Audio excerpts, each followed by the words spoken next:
Je vous propose ce matin d'entendre deux lectures.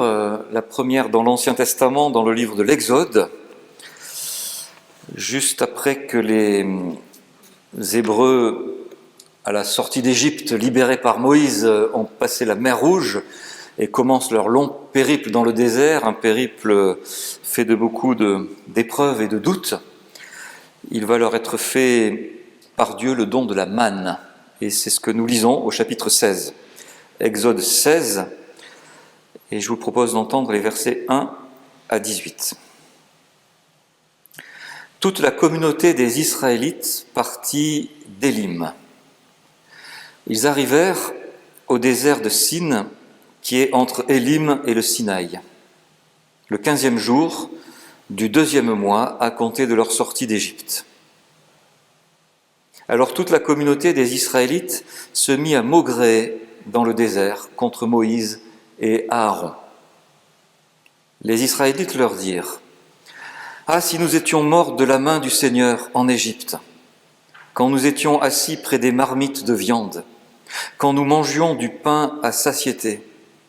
C'est pour faire mourir de faim toute cette assemblée que vous nous avez fait sortir dans le désert. »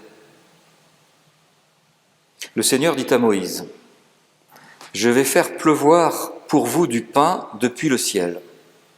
Le peuple sortira pour en recueillir chaque jour la quantité nécessaire. Ainsi je le mettrai à l'épreuve pour voir s'il suit ou non ma loi. Le 6e jour, lorsqu'ils prépareront ce qu'ils auront apporté, il y en aura 2 fois plus que ce qu'ils recueillent jour après jour. » Moïse et Aaron dirent aux Israélites : « Ce soir, vous saurez que c'est le Seigneur qui vous a fait sortir d'Égypte. Et au matin, vous verrez la gloire du Seigneur, parce qu'il vous a entendu maugréer contre le Seigneur. Nous, en effet, que sommes-nous pour que vous maugréiez contre nous ? » Moïse dit : « Le Seigneur vous donnera ce soir de la viande à manger, et au matin du pain à satiété. Le Seigneur vous a entendu maugréer contre lui.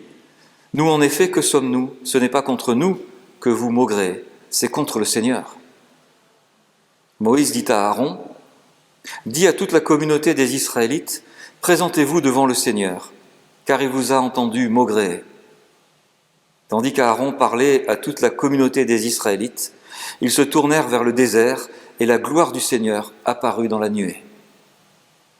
Le Seigneur dit à Moïse : « J'ai entendu les Israélites maugréer. Dis-leur, à la tombée du soir, vous mangerez de la viande, et au matin, vous vous rassasierez de pain, car vous saurez que je suis le Seigneur, votre Dieu. » Le soir, des cailles montèrent et couvrirent le camp, et au matin, il y eut autour du camp une couche de rosée.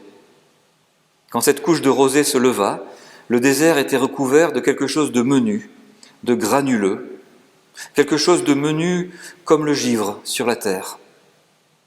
Les Israélites regardèrent et se dirent l'un à l'autre : « Qu'est-ce que c'est ?» Car ils ne savaient pas ce que c'était. Moïse leur dit : « C'est le pain que le Seigneur vous donne à manger. Voici ce que le Seigneur a ordonné, que chacun en recueille ce dont il a besoin. Un homère par tête, selon le nombre de personnes à nourrir. Chacun en prendra pour ceux qui sont dans sa tente. » Les Israélites firent ainsi. Ils en recueillirent les uns plus, les autres moins. On mesurait ensuite. Celui qui en avait plus n'avait rien de trop. Celui qui en avait moins n'en manquait pas. Chacun recueillait ce dont il avait besoin. Et puis je vous propose quelques versets dans l'évangile de Jean, au chapitre 6, les versets 28 à 35, Jésus qui va faire allusion à la manne. Jean 6, 28, 35. Les maîtres de la loi dirent à Jésus : « Que devons-nous faire pour accomplir les œuvres de Dieu ?» Jésus leur répondit : « L'œuvre de Dieu, c'est que vous mettiez votre foi en lui, que vous mettiez votre foi en celui qu'il a lui-même envoyé. » Ils lui dirent alors : « Quel signe produis-tu donc, toi, pour que nous voyions et que nous croyions ? Quelle œuvre fais-tu ? Nos pères ont mangé la manne dans le désert. Selon ce qui est écrit, il leur donna à manger du pain venu du ciel. » Jésus leur dit, « Amen, Amen, je vous le dis, ce n'est pas Moïse qui vous a donné le pain du ciel, c'est mon Père qui vous donne le vrai pain du ciel.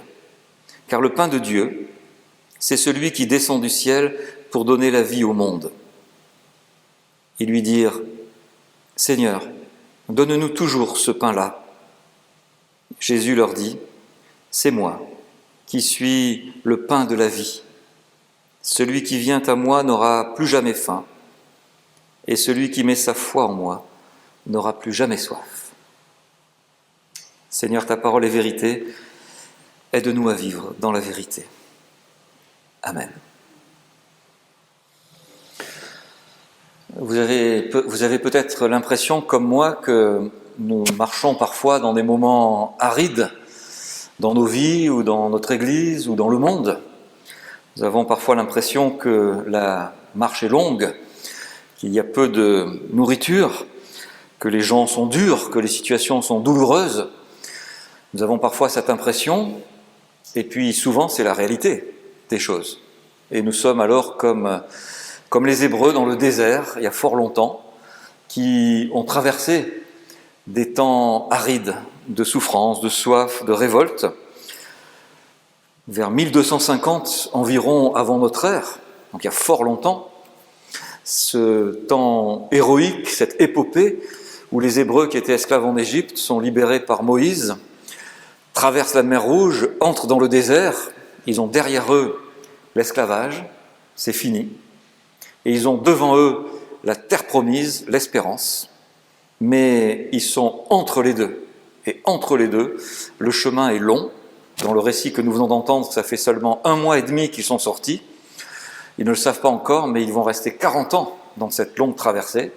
C'est parfois très très long de traverser des moments durs et arides. Qu'est-ce que nous avons qui peut nous aider à ce moment-là ? Eh bien, dans le récit des Hébreux qui sont dans le désert, il y a ce don que Dieu leur fait, la manne qui leur est donnée. Alors je voudrais ce matin partager quelques réflexions autour de la manne. Et je vous propose une prédication en 3 parties. La première partie s'appellera « La manne, c'est quoi ?» La deuxième partie s'appellera « La manne, c'est quoi ?» Et la troisième partie s'appellera « La manne, c'est quoi ?» Comme ça, si vous décrochez un moment ou l'autre, vous pouvez toujours raccrocher, vous serez toujours dans une partie qui s'intitule « La manne, c'est quoi ?» Alors la manne, c'est quoi ? Qu'est-ce que c'est concrètement que cet élément, cet aliment que Dieu donne jour après jour aux Hébreux qui sont dans le désert ? Alors ce que nous dit la Bible, c'est que c'est une matière un peu bizarre en fait, un peu difficilement descriptible. On nous dit, voilà, vous l'avez entendu, que ça sert de pain, donc ça pour manger. C'est menu, c'est granuleux comme la givre le matin. Un peu plus loin, parce que j'ai pas lu tout le chapitre qui est assez long, on nous dit que c'est un peu comme des graines de coriandre. C'est blanc, ça ressemble à du miel. On ne sait pas en fait. On ne sait pas ce que c'est que la manne exactement. Alors certains spécialistes disent c'est peut-être la sécrétion d'une plante que mangeaient les insectes, une sorte de tamaris, et les insectes mangeant cela sécrétaient ensuite une espèce de bave ou de matière qui est très riche. Et paraît-il, parce que je n'ai pas l'expérience personnelle, que encore aujourd'hui, les Bédouins dans le désert l'utilisent comme sucre ou comme miel, et en arabe, ils appellent cela manne. Alors c'est possible. C'est possible, mais en fait, c'est pas ça qui est le plus intéressant. Le plus intéressant, c'est pas tellement qu'est-ce que c'est que la matière que mangent jour après jour ces Hébreux, c'est plutôt le fait que jour après jour, ils trouvent cet aliment que Dieu leur donne, que Dieu fait pleuvoir du ciel et que le matin, ils constatent qu'il est là et ils n'ont qu'à le ramasser. Elle leur est donnée, vous l'avez entendu dans ce verset que je trouve si beau, c'est que chacun en a assez. Personne n'en a ni trop peu ni trop. Chacun en a pour satisfaire ses besoins pour la journée. Chacun reçoit de Dieu ce que nous appelons la grâce en fait. Don quotidien de ce dont nous avons besoin, qui nous vient du ciel et qui nous est donné. Qui nous est donné pour aujourd'hui. Parce que ce qui est très intéressant dans la manne, c'est que c'est jour après jour, sauf le 6e, parce que le 7e jour, pour que les Hébreux consacrent pleinement sans rien faire au Seigneur, le 6e jour, ils ont pour 2 jours, mais c'est toujours pour le jour même. Ils ne peuvent pas faire de provision, ça c'est dans les versets qui suivent que ça nous est raconté, s'ils veulent amasser, pour se dire on n'a pas à en avoir chaque jour, ou alors on veut être rassuré qu'on est sûr de ne pas en manquer demain, alors on amasse, et bien ça pourrit, ça ne tient pas. C'est un don de Dieu qui est fait pour chaque jour. C'est un appel à la confiance, en fait, qui leur est fait. La confiance que demain, Dieu nous donnera encore ce dont nous avons besoin. Et après-demain, et après-demain. C'est une expérience de foi, en fait. C'est une expérience de foi, et le texte nous dit que c'est une épreuve. Alors ça, c'est un peu curieux, parce qu'on pourrait se dire l'épreuve, ça a d'abord été l'énorme épreuve d'être esclave en Égypte pendant des générations. C'est ça qui est une épreuve pour le peuple de Dieu. Et puis, depuis qu'ils sont sortis d'Égypte, l'épreuve, on pourrait se dire par rapport à laquelle ils sont la plus grande, c'est cette fameuse tension que nous avons tous entre le désir de liberté et puis la soif de sécurité. Et la liberté étant tellement vertigineuse que les Hébreux, à peine sortis de siècles d'esclavage, ont déjà le désir de retourner en arrière en se disant là, au moins, on avait de quoi manger. Ça, c'est une épreuve énorme que d'avoir envie finalement de renoncer à la promesse de Dieu, à l'espérance, à la marche de la liberté pour revenir en arrière, là où on était en sécurité mais pourtant esclave. Là où la parole de Dieu les sort de l'esclavage, leur épreuve c'est d'y retourner. On pourrait penser que c'est ça l'épreuve. On pourrait penser aussi que l'épreuve c'est celle que Dieu subit. Vous avez entendu le verbe maugréer qui arrive tout le temps. Cette parole des Israélites contre Dieu, qui reprochent à Dieu de les avoir libérés, qui font même ce reproche absolument vertigineux, existentiel. Est-ce que tu nous aurais libérés pour nous faire mourir ? Ils sont en rébellion depuis leur souffrance contre Dieu. C'est Dieu qui est mis à l'épreuve. Mais dans ce passage, ce qui nous est dit, c'est que l'épreuve, c'est la manne qui est donnée chaque jour. Alors c'est curieux, je trouve, de se dire que là où ça devrait être la foi, la confiance, la joie, eh bien ça met à l'épreuve. Alors pourquoi ça met à l'épreuve, en fait ? Et je me dis que ça met à l'épreuve parce que ça touche justement là où nous avons de la peine à faire confiance. Ça touche juste à l'endroit où nous avons peur de manquer. Et quand nous avons peur de manquer, eh bien, soit nous renonçons, soit nous amassons, soit nous regrettons le passé, soit nous fantasmons l'avenir, mais nous avons de la peine à vivre le jour d'aujourd'hui. C'est ça l'épreuve de la foi.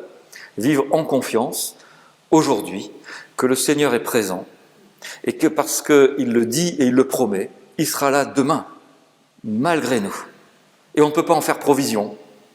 On peut simplement, en toute sérénité, se laisser être disponible. C'est une épreuve, dans le sens où ça met à l'épreuve nos fausses certitudes, nos fausses sécurités.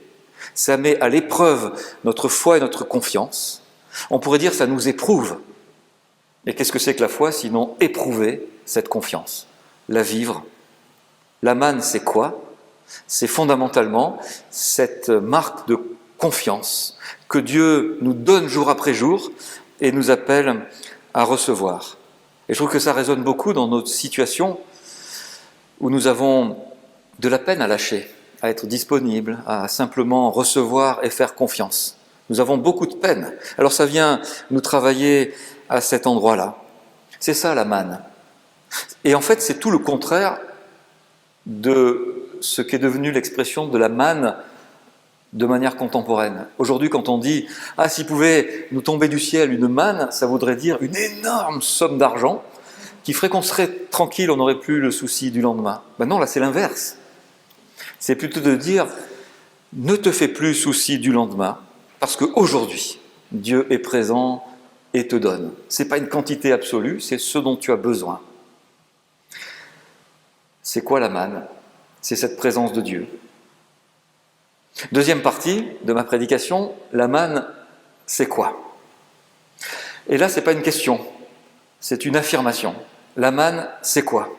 C'est une affirmation parce que Quand les Hébreux voient cette matière un peu indéfinissable, jour après jour, qui est là, eh bien, il s'écrit en hébreu « manou », ce qui a donné le mot « man ».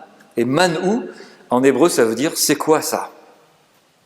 Ils se réveillent le matin, ils voient, et ils disent pas « ah, c'est de la manne ». Non, ils disent « c'est quoi ça ?» Et ils appellent cette matière « c'est quoi ça ?» Ils mangent jour après jour du « c'est quoi ça ?» Du « c'est quoi ?» Quelque chose dont ils ne savent pas ce que c'est. Et alors ça, je trouve ça extrêmement intéressant. C'est qu'en fait, pour symboliser, on pourrait dire, pour aller au-delà de la matière, jour après jour, ils mangent du « c'est quoi ça ?» C'est-à-dire, jour après jour, ils mangent une question. Et je trouve que ça, c'est très intéressant pour nous, qui avons souvent plus envie d'avoir des réponses que des questions. Comme nous aimons amasser pour ne pas avoir peur du lendemain, nous aimons avoir des certitudes pour être sûrs que nous sommes bien costauds. Et là, ce n'est pas une certitude, ce n'est pas une affirmation, ce n'est pas une déclaration, ce n'est pas une doctrine, c'est une question que Dieu leur donne jour après jour. C'est quoi ça ? C'est une ouverture, c'est une mise en chemin. Et je trouve ça extrêmement important dans notre monde qui est là pour essayer de nous faire éviter de penser, éviter de nous poser des questions, qui essaie de nous rassasier de réponses ou nous faire ingurgiter tellement de choses que nous n'arrivons même plus à nous poser des questions, qui essaie de nous maintenir en esclavage. Dans notre Église même, où nous ne sommes jamais à l'abri de paroles qui viennent enfermer, qui viennent encadrer, qui viennent empêcher de penser, de respirer, de se questionner, de marcher, d'espérer. Ce que Dieu donne jour après jour, c'est une question, une ouverture, une liberté. Alors bien sûr, c'est pas facile à vivre, parce qu'on préfère avoir des réponses que des questions. Mais voilà, je constate que dans le texte, Dieu donne une question et pas des réponses. Et je me dis là, ça vient aussi éprouver notre foi, notre résistance à nous laisser mettre en route, et ça nous appelle à résister en fait. Partout où il y a des réponses toutes faites, où il y a des certitudes enfermantes, c'est un appel à continuer à se lever, à marcher, à avancer, à questionner, à résister, à s'émerveiller aussi. C'est quoi ça ? Ça peut être une parole de révolte, ça peut être une parole d'émerveillement, à poser des questions, c'est-à-dire à être toujours vivant, à rester libre, debout, en marche vers la terre promise. La manne, c'est quoi ? C'est une question maintenue en éveil au fond de nous, pour nous rendre et nous garder vivants. La manne, c'est quoi ? C'est donc cette matière indescriptible, mais qui est là comme le signe de la confiance en laquelle Dieu nous appelle jour après jour dans sa grâce. C'est une question ouverte à nos vies, une interpellation de nos réponses, un émerveillement sur ce que nous vivons. Troisième partie, la manne, c'est quoi ? C'est-à-dire, c'est quoi aujourd'hui pour nous ? Vous l'avez peut-être constaté, en vous levant ce matin, il n'y avait pas de petits granules de givre sur le trottoir que vous avez ramassés pour votre repas de midi. C'est quoi aujourd'hui, la manne ? Eh bien, dans le Nouveau Testament, il est question 3 fois de la manne. La première fois, c'est le récit de l'Évangile de Jean que je vous ai lu, où Jésus dit « Je suis le pain venu du ciel ». Il dit « C'est moi, la manne, c'est ma présence, c'est Dieu en moi, parmi vous ». Puis il y a 2 textes un peu plus compliqués dans la lettre aux Hébreux et puis dans l'Apocalypse, qui associent la manne à l'alliance nouvelle et à la venue du Christ au royaume. Pour le dire autrement, la manne aujourd'hui pour nous, c'est le Christ. C'est sa présence vivante parmi nous. C'est cela qui nous nourrit. C'est cela qui nous dit la présence de Dieu jour après jour. C'est cela qui nous tient éveillés, en révolte, en émerveillement. C'est cela qui a du sens pour nos vies. C'est sur lui que dans toutes nos traversées du désert se base notre force, notre confiance, se pose notre faiblesse et nos doutes, se remet en route notre espérance, nos maladresses, notre confiance, l'épreuve de continuer à vivre malgré tout. C'est le Christ, c'est sa présence. pour nous, pour chacun de nous et pour notre monde. La manne, c'est quoi? C'est le Christ présent parmi nous. Et comment peut-il être présent parmi nous? Je voudrais vous citer, alors j'aime pas faire des citations savantes dans des prédications, mais là il y en a une qui est trop bonne, je trouve, du philosophe Feuerbach, qui était allemand. Et alors ça marche en allemand, pas en français, mais mon accent est très très mauvais, je suis désolé s'il y a des germanophones parmi nous. Il écrivait « Man ist, was man ist ». C'est un jeu de mots. On est ce que l'on mange. Man ist, was man ist. On est ce que l'on mange. On est ce que l'on mange. Alors si on mange de la manne jour après jour, si on mange des questions, si on mange la présence du Christ jour après jour, la grâce de Dieu, on l'a en nous-mêmes. Et alors on l'est à notre tour. C'est-à-dire on en est porteur, on en est témoin, et nous pouvons le partager. Et je trouve que c'est ça finalement, la manne aujourd'hui. C'est quoi? C'est nous qui, pour le monde, pouvons être porteurs du Christ, porteurs de la grâce de Dieu jour après jour, porteurs de questions, de révoltes, d'émerveillements, porteurs de sa présence. C'est quoi la manne aujourd'hui? Alors on pourrait transformer la question en disant c'est qui la manne aujourd'hui? C'est nous. Nous qui sommes jour après jour porteurs de la grâce de Dieu, de la présence du Christ, du souffle de l'Esprit Saint en nous, autour de nous. Que le Seigneur nous aide à continuer à marcher ainsi dans la confiance quotidienne. Amen.